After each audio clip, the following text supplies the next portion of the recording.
but this chart here is really making me nervous. I mean, look at the massive amount of coal plants. Hello, ladies and gentlemen. Today is December 8th, 2020. I am Eric Planey. Hello, I'm Lucas Finko. Together, in the holiday spirit, we are the Pirates of Clean Tech. Yarr. Yarr. Yarr. Happy Hanukkah to our friends. I think Hanukkah actually ends this week. I think it seems a little early. Really? If I saw my calendar on the morning news correctly. I've actually been thinking about that. I think it's genius. Like, I think it's much better to get one present like one day for 10 days instead of 10 presents all at once. You know what I'm saying? Oh, I mean, there's a lot of pressure though, like for continuity, 8 days straight. I gotta say, I'm gonna kick right off. I'm in what I'm called Prague breakfast mode because I did grad school in Prague, summer of '99. I've got a wonderful coffee. I've got a Italian coffee Ile, and I've got a fat tire beer in the other hand. We call this a Prague breakfast back when I was in grad school. Oh, I'm sad to say I'm out of beer, and I just don't have the motivation to go to the store and buy more beer. That's how bad it is. I'm down to the leftover barbecue ranks from a barbecue we had a year ago. So like, I'm gonna clear out cans of Corona Light that I have. It's just, I'm so depressed by Corona, I can't even drink beer anymore. That's how bad it is. Why? You're depressed because of Corona itself? No, I mean the wasteland that it's laid to our nation. Oh, come on. In my life. It's not that bad. I like Corona. So I'm in a quasi good mood. I'm on week 2 of my Weight Watchers diet. Shout out to Weight Watchers. And I've actually been sticking to it. But now I know if I drink this fat tire beer, I'm going to go into the points after. And, I'm going to use my weekly cheat points probably for the next 2 weeks because of this amber ale. Yeah. How many cheat points is a beer? Yeah. I don't know. Like it's, I have to say their system's really good. So I went for the extreme. I'm at the lowest points you can possibly have per day. Then I think I have more weekly cheat points, right? So last week I used all my weekly cheat points. So far this week, I'm a good boy. This changes everything. Hey, when do we have a guest again? Oh, shoot. That was my job. Okay. We'll have a guest soon. We'll have a guest? We'll have a guest soon. I think right now, our listening audience is probably like, what? Are you guys not popular? You have no guests? The reality is many of our guests right now are so tied up with year end that everybody wants to volunteer to come in probably for season 3 after the holiday. So I think season 3 is going to be robust with the pipeline that we have in place. And I think we're going to have something special planned for our last episode before the holidays. We're not going to give it away, but we're going to have more ugly sweaters than Bill Cosby's prison closet. Oh, boy. Cosby sweater. I can't do that. It's a Cosby sweater. Terrible. So anyways, we're the Pirates. Lucas, you want to talk a little bit about where we can find things for our audience? Sure. So we're on YouTube. If you want to see our beautiful faces, you click on subscribe, and then there's a little alarm bell next to subscribe. So you get notifications like I do when our videos get posted. And we're also on your favorite podcasting site.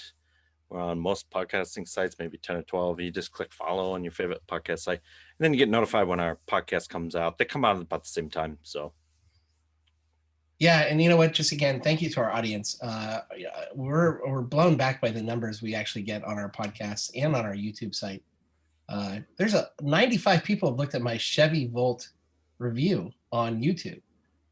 I can't believe it. I think I've taken the lead on the auto reviews. I'm impressed by that. I'm blown back by that. But it does show that we're trying to do a service to everyone, and we're trying for everyone in their busy lives, working from home, dealing with their families. We hope this podcast is a way for you to stay up to date on what's happening in the world of clean tech in kind of a painless way as possible, and also in a way that intrigues you guys intellectually. So happy to keep doing it, and the feedback has really been supportive, and so thank you for that.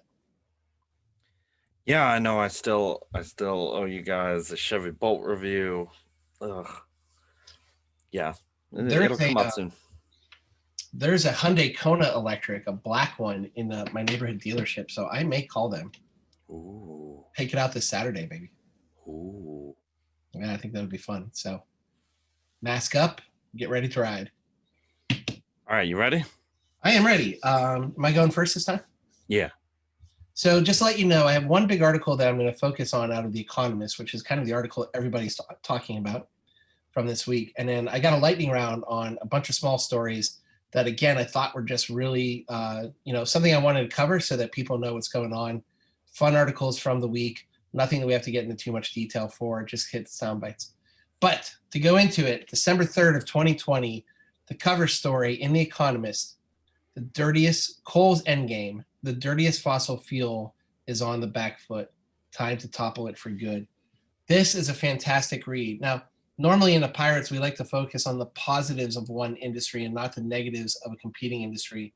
When we talk about fossil fuel companies, we talk about how they're making the transition to clean tech. In this one, I think we have to talk about coal, and we have to put it in its competitive category, which is it's on the ropes right now. It's like a boxer in the 9th round, just getting pummeled, and that's not necessarily a bad thing. Couple of stats in this article they start off with: coal-fired generation typically emits a third of a ton of carbon dioxide for every megawatt hour of electricity generated. So just for perspective, that is significant. And also it's twice the emissions of a natural gas plant, which I'll talk about in my concluding comments. Coal is obviously, there's two types of coal. There's coal for the kind of steel and metal creating process, but that's only about 1/3 of its global usage. 2/3 of it is still for electricity generation. But the coal usage, especially in Europe and in North America, is dropping like a rock. It is not the case in Asia, and we'll explain that in a little bit. But stop right there for one sec. There's talking about the UK, some statistics out of the UK. In 2013, 40% of electricity generation in the UK was coal. Last year was 2%. That and the number of coal generating capacity in the UK right now is equivalent to when coal started in 1882 to be used as a power generating fuel in Britain. That's amazing. From 2012 to 2019, EU's use of coal, the EU countries in the aggregate, has dropped by 50%. And that's including Germany actually using a lot of coal after Fukushima, when Germany started turning off some of their old nuclear. So the fact that renewables, energy efficiency, all these things are working together is really showing that coal's taking on its chin. And they talk about 3 ways in which there's a rationale for coal that's starting to drop off, or the incentive structure provided by governments and companies to make sure the coal drops off. Number 1 is government policy. Number 2 is cheaper alternatives. In other words, renewables are actually cheaper to implement and utilize. And 3, restricted access to capital. They even give a shout out. Normally, I don't break the wall, but I'm going to give a shout out to my institution, SMBC, Sumitomo Mitsui Bank. They're mentioned in here as one of the banks that will not be financing new coal projects going forward, and put some limitations on there, and they're being lauded for that. So, and I think Credit Agricole was the other bank that they mentioned by name, the French bank. These are all very, very important. However, in Asia, 80% of coal consumption is still, or 80%, I think, of power generation in most of developed Asian countries is still coal generated, and 52% of that itself is in China. So China, for all the talk that they're adding a lot of renewable capacity, because they just have a voracious appetite for power in general, is adding a lot of coal still.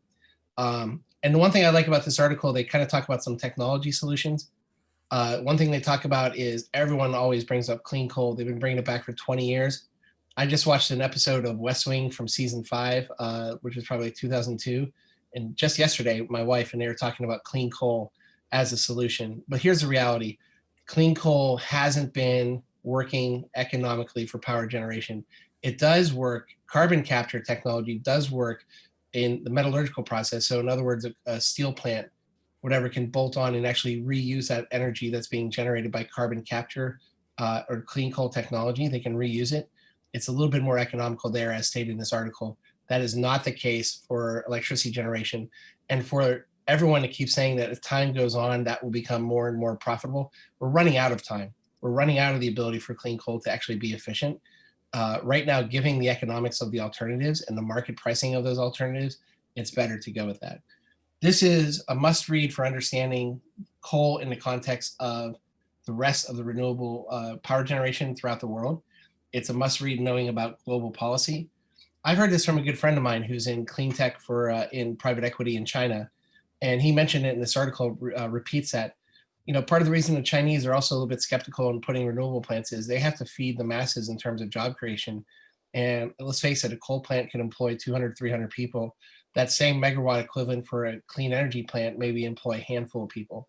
That's something we have to take into consideration. So there has to be smart government alternatives to finding jobs for those displaced. I've said it on this podcast many times.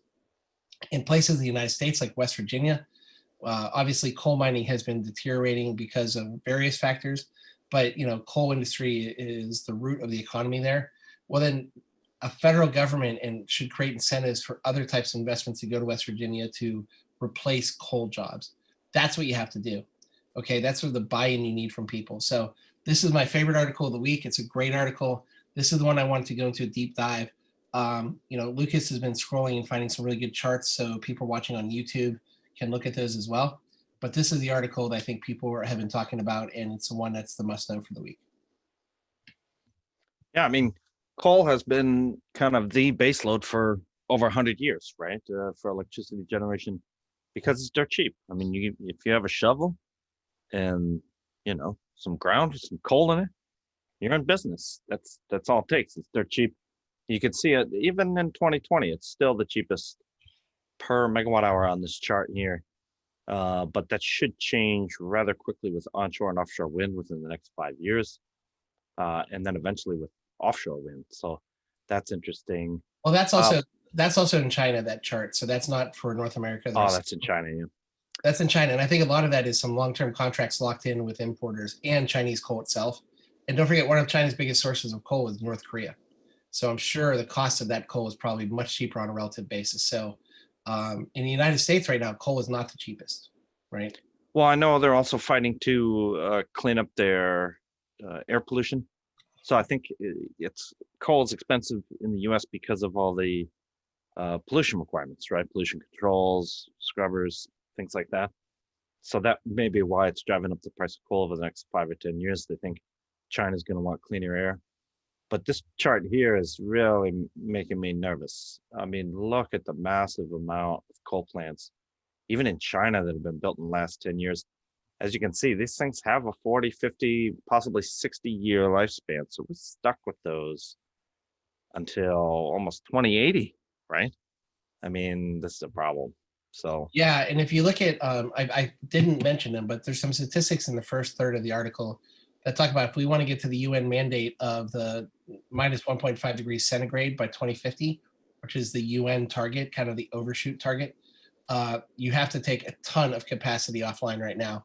So I think you're on it right now. Today's coal plants would use, today's coal plants alone would use 60 to 85% of the CO2 budget that's out there in order to get to the negative 1.5.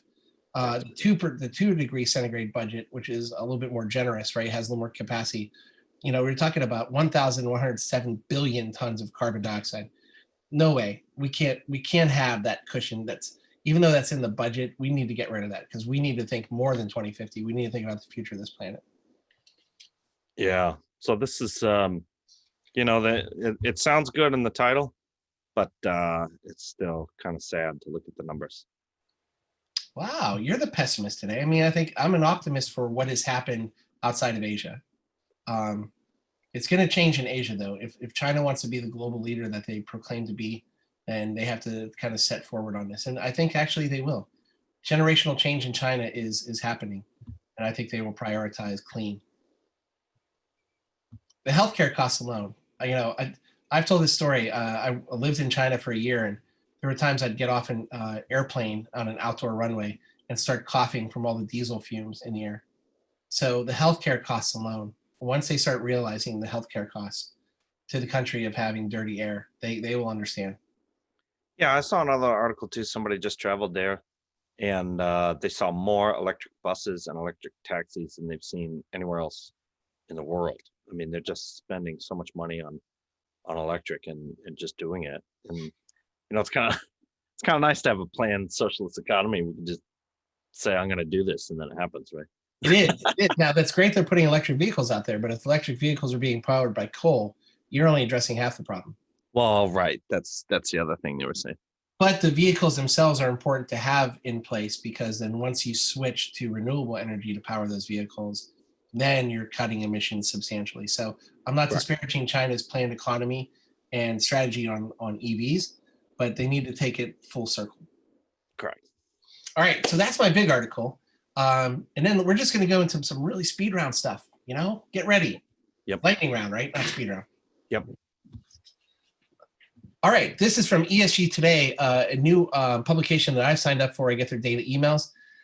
President-elect Biden taps Brian Deese, global head of sustainable investing at BlackRock, to lead the National Economic Council. Wow. This is substantial for a couple reasons. First off, BlackRock has been the leader in pushing real transparency and real metrics in ESG investing. Hats off to them. They've been doing it. They've been very vocal for about 18 months. But I think the most important takeaway from this is the head of the Council of Economic Advisors is somebody with an ESG focus. Okay, that's a paradigm shift in the United States, right? It's not somebody talking about, supply demand economics. It's someone talking about ESG investing. And what's really important about that is that permeates, and that's going to flow all the way through to all the other important economic and job creating and wealth creating issues in the United States. When you do it in the context of ESG, you're hitting a reset button on our economy that's going to give people more ability in the long run and even the medium and short run to generate wealth for themselves with sound economic policy. That's number one. So that's my first article. PV magazine from December 2nd. The U.S. energy storage market was redefined in quarter three. I mean, isn't that a great headline? It was redefined.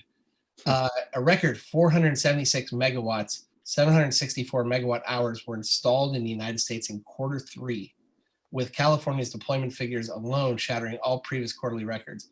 So, Lucas, if you could scroll down a little bit, there's a fantastic chart, but we're talking about a doubling quarter over quarter from third quarter to second quarter. Look at that number. Look at that for third quarter, right? That's how much capacity was added online. It's both residential and non-residential. It's both distributed and installed base for energy storage. We've talked a little bit on past episodes how in California, distributed energy is being tied with distributed energy storage because of resiliency needs in the wake of all the wildfires that have taken place and the electricity cutoffs as a result. So this goes in a little bit more detail about some of the states individually, but I just think the big takeaway is look at that quarter over quarter growth in the wake of a global pandemic. I don't think we are not as planned of an economy as, say, the EU. EU, we've talked about their pandemic economic response is going to involve clean tech. Ours will too under a Biden administration, but even outside of that, we're adding a lot of energy storage and green capacity. Yeah, this is crazy. It's almost 500 megawatts a quarter. That's 2 gigawatts a year pace for Q3 2020. Note also that it's only 764 megawatt hours, so it's a little less than a 2-hour average duration. So this is peaking. This is short use storage. So good. It's a good start, and we have a long way to go. Okay, next article. I just thought we've been neglecting wind. We really haven't been talking about wind in the last couple episodes, right? We've been really focusing on hydrogen, EVs, utilities, etc. Interestingengineering.com, which is an interesting website, in my opinion. Love the title. New offshore wind turbine to power a house for 2 days with a single spin. I mean, this is Wheel of Fortune cool. A 13 megawatt turbine can produce 312 megawatt hours in a day. I mean, do you remember a couple years ago, we thought like a 5 to 7 megawatt turbine was like, the cat's meow. Yeah. Now we're talking about 13 megawatt turbines. One spin would power the average house for 2 days, right? That's phenomenal. Think of all your kids' iPhones. One of the turbine and phones, houses, ovens, microwaves, plasma TVs, everything is going to be powered. I mean, this is how we're really ramping up. I don't think you're going to see a lot of 13 megawatt turbines throughout offshore anytime soon, probably in the next couple of years, but in the next 5 to 7 years, you could be seeing such efficiency. Shout out to my friend Krista Schroedis, a regular listener of our podcast. He sent me this article over the weekend.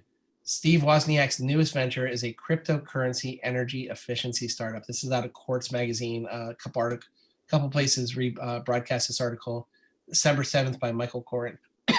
First off, my parents sacrificed so much of their savings and bought my brother an Apple II Plus computer for $1,900 in 1982.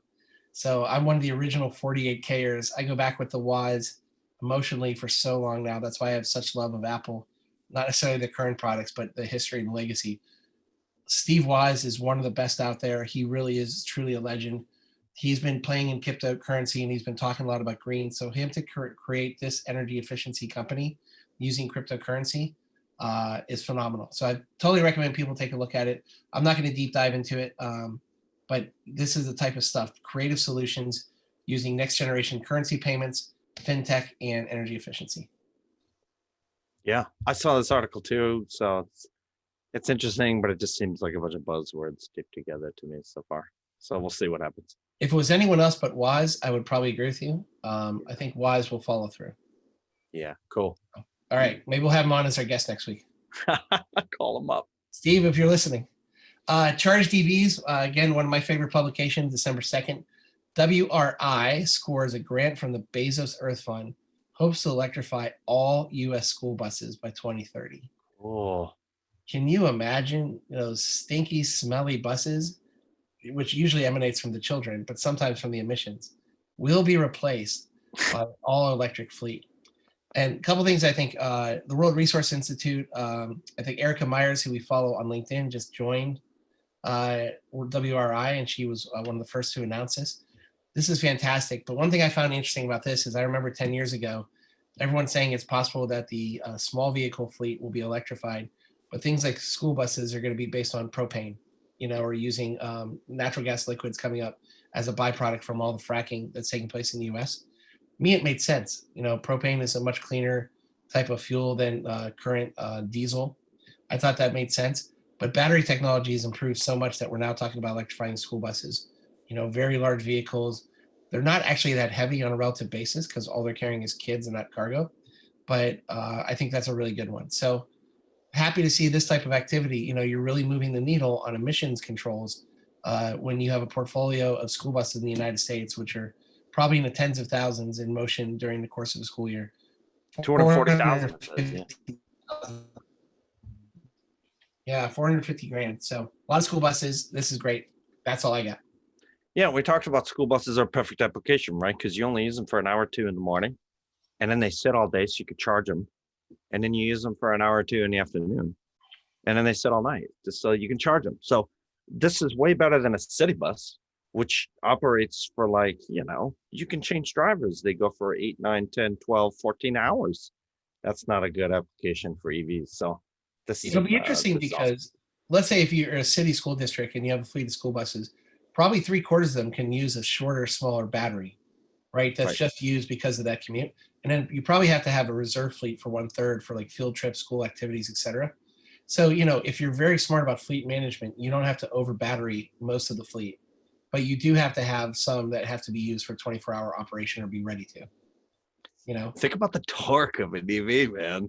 Oh my God. They're gonna have fun.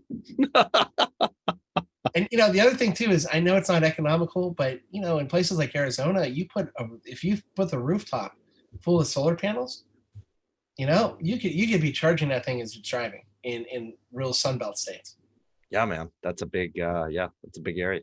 And I think I look forward to Motor Week having its first electric school bus drag race. I'd sign up. We should do it. We'll do it. Let's do it, folks. And we're going to be talking about my electric vehicle project pretty soon because I have a little bit of momentum on that, but I'm not ready to announce anything just quite yet. Oh, interesting. I want to learn more. Yeah, a little teaser. Anyways, great stories. Lucas, thanks for contributing. It's off to you now. It was quite a slow week, in my opinion, for renewable news. So I did notice some ads for this New Jersey's Ratepayers Unite organization. So I'm always curious about these things, and they always seem interesting to me. So I thought I'd do a deep dive on this. I had a suspicion it had to do with the wholesale market issues that are going on right now with New Jersey. New Jersey wants to break away from PJM and have their own wholesale market or their own kind of regime because the governor feels that PJM is holding New Jersey back from their renewable targets. So I had a suspicion that the two are connected. And so there's some ads, I think I saw them on Twitter, about how, the New Jersey governor wants to increase your electricity bill and, we need to work together as ratepayers to stop this. And so I actually found this article here from Inside of New Jersey. And this is, I think this is the one. It's basically just a straight up press release from New Jersey Ratepayers United. And so they're saying that a $300 million annual nuclear subsidy continues to burden New Jersey customers. That has a direct impact on CO2 output from electricity generation. And now they're finding that there's going to be another $300 million more per year if they leave PJM. So PJM has an independent market monitor, and they estimate that this new fixed resource requirement, which is what New Jersey is proposing, will cost $300 million a year to New Jersey ratepayers. So again, so I'm always a little curious and a little doubtful of these claims, and I decided to take a look into it. The fixed resource requirement for New Jersey basically says that they want a break from the capacity markets in PJM, and they want load serving entities to, handle it themselves, not in a marketplace. Literally one-on-one contracts between utilities and ESCOs with generators, which would be kind of a mess, but so it's very interesting to see what's going to happen here. But so here's where they get the $300 million. So I actually went and looked up the study. So here's the study from PJM, Potential Creation of New Jersey FRRs. This is from May 13th, 2020. So this is all old news. And what is FRRs? That is the, right up here, fixed resource requirement. Again, that would make, say your ESCO or your utility would have to get capacity, would have to secure capacity on their own with bilateral contracts or what have you. See, LSCs in New Jersey would need to meet their capacity obligations through either own generation or bilateral contracts with capacity. So no more capacity market with PJM in New Jersey. It would be, kind of the Wild West. ESCOs and utilities would have to just do it on their own. So they have an analysis that they performed. I'm just going to read the summary here. They do 6 scenarios, okay? There's not one scenario. So I'm interested to see where the $300 million number is coming from. Notice in some of the scenarios, they make assumptions, right? So here, IMM assumes cost of new entry for capacity. So that's not the greatest assumption. Here, they find that assumption would increase $386 million. But in other scenarios, they make different assumptions. So we'll go down, we'll find the table here. There's 6 assumptions. And the FRR changes range from $31 million to $386 million. So just to illustrate the uncertainty here, it's not 300 million. It's somewhere between 31 million and 386 million, according to their 6 scenario estimates.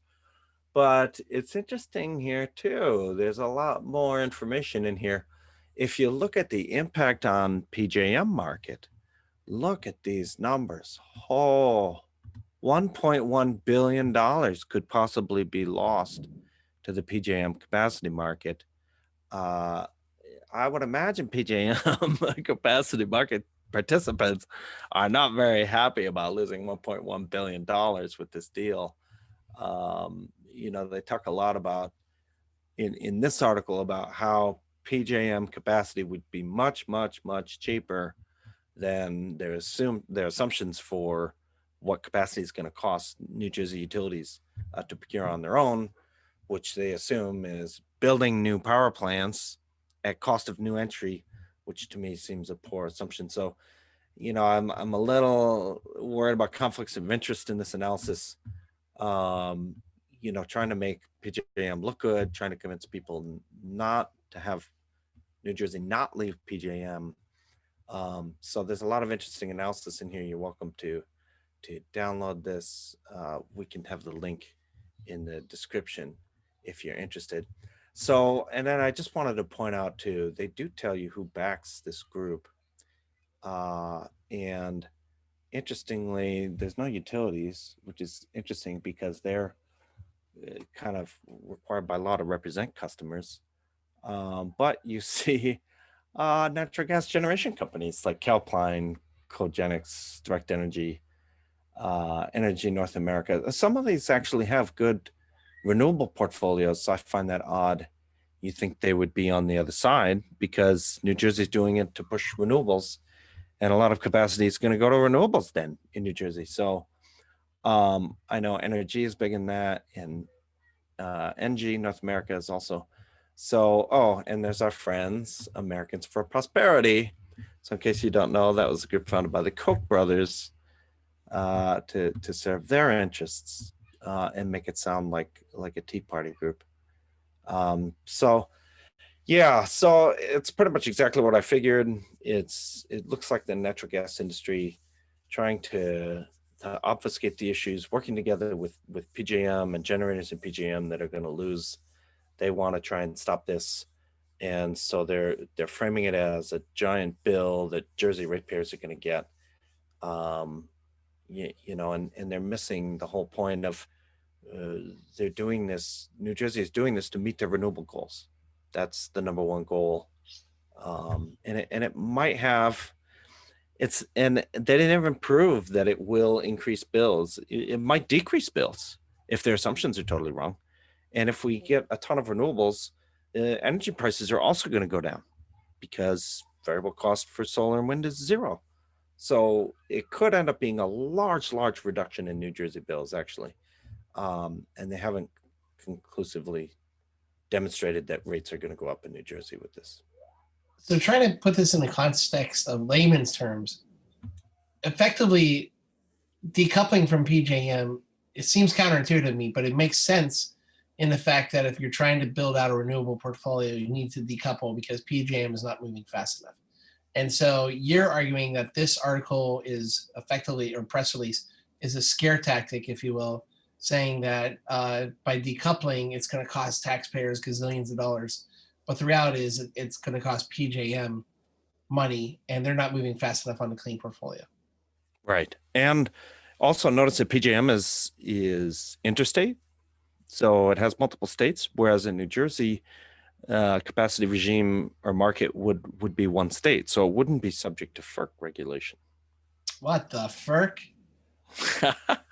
So if you're the average citizen in New Jersey, living in, say, reasonable neighborhood, reasonable size house, reasonable average energy bill, what do you want to see? What's your end game? What do you actually want to see happen? And let's say you're supportive of green energy, but you're not supportive of seeing your bill skyrocket. Like, what's the optimal solution? I mean, that's a really good question. I think the point I would make here is that there is no guarantee that your bill will go up if New Jersey makes this change. It's highly possible that your bill could even go down and your power supply be greener with less carbon output.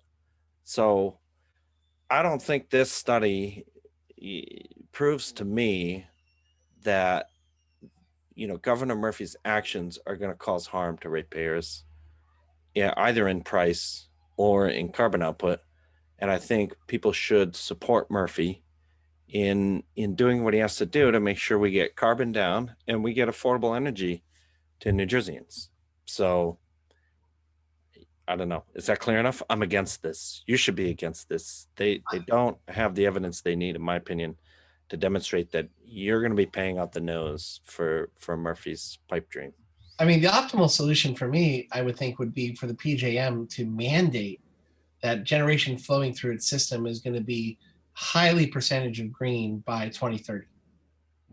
And then I think that's the most efficient answer for ratepayers in New Jersey, because you're tapping into kind of a interstate system that could potentially have the lowest cost as time goes on. If PJM doesn't want to play ball, then I would just say that I would want Murphy to decouple from it and start putting a ton of renewable power out there in a way that can keep bills lower, floods the market slightly. But again, as somewhat of a banker in the background, the financiers have to understand that there's not going to be too much of a flood in the market so that projects don't go underwater. Yeah, I mean, I think maybe you hit the nail on the head that I think Murphy's just frustrated that he doesn't have control over PJM's capacity market, and he can't. He can make a mandate of renewable energy by 2035, but the market does whatever the market wants, Is right? he is he on like the board of governors at PJM, being a governor of one of the states? No, no, no, no. It's an independent entity. It's only regulated by FERC because it's interstate. So Murphy's conduit to PJM is FERC, and FERC needs to lean on PJM a little bit more.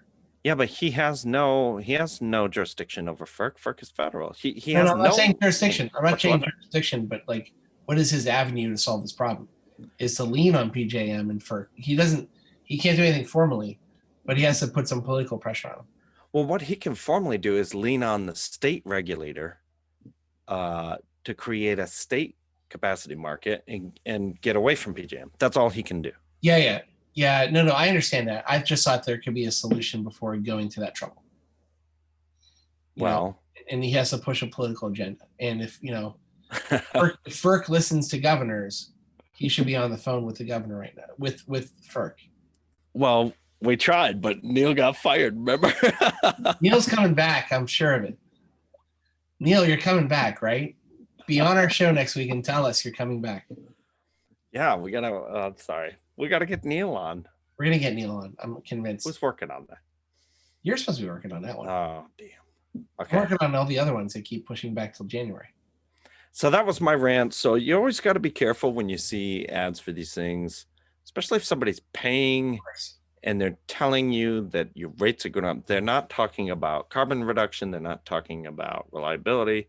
They're not talking about the things you care about other than dollars, right? So it's a one issue argument. So that's usually a red flag. So any piece out there that always deals in absolutes, I think should raise a yellow flag with you about, is this an objective article, or is this a piece being driven by somebody's interest? Right. Yeah, I agreed with that. Well, it's funny. So you kind of created this new, like, we've done lightning round, and you've kind of gone like into this like deeper analysis on one particular article with like a little editorializing. Yep. I actually thought there were a lot of good articles out there. I think big picture, people are there's a sense of optimism for 2021. So a lot of the press out there is really doing positive year-end wrap-ups about what has happened in green tech over 2020. And I think it's going to continue for some time.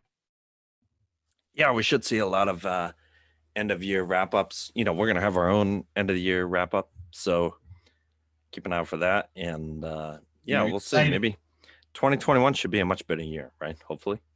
I think it's going to be fantastic. I think there's going to be a lot of opportunity. Look at what happened Q3 over Q2 in energy storage. Yeah. Right. That storage thing was crazy. You're not going to see that hockey stick growth, continually, but you are going to see the growth. And that's what I look forward to. I look forward to more electric vehicles on the road. Green hydrogen we talked about. Everything we talk about seems to come into fruition. So I think we're timing this podcast pretty well, my friend. We need more charging stations. I had to wait for a charging station for the first time ever this summer. It's going to get worse every year. Where are all these charging stations? Call Governor Murphy. Just say, Governor Cuomo's on the ball. That's all you got to say to him. Yeah, I think, you can't look at businesses for that because they're loss leaders. They got to sit out there and lose money until the industry catches up. And, the industry isn't going to build EVs until there's chargers. It's the chicken and the egg, Well, your ShopRites of the world don't mind putting in loss leaders, right? They know the strategy. But they're not, when electric vehicles really start ramping up in terms of usage, you're not going to loss leader by having 20 charging stations in front of a shop, right? You'll have 3. So, on the Sunday morning rush, you better be one of the first ones in.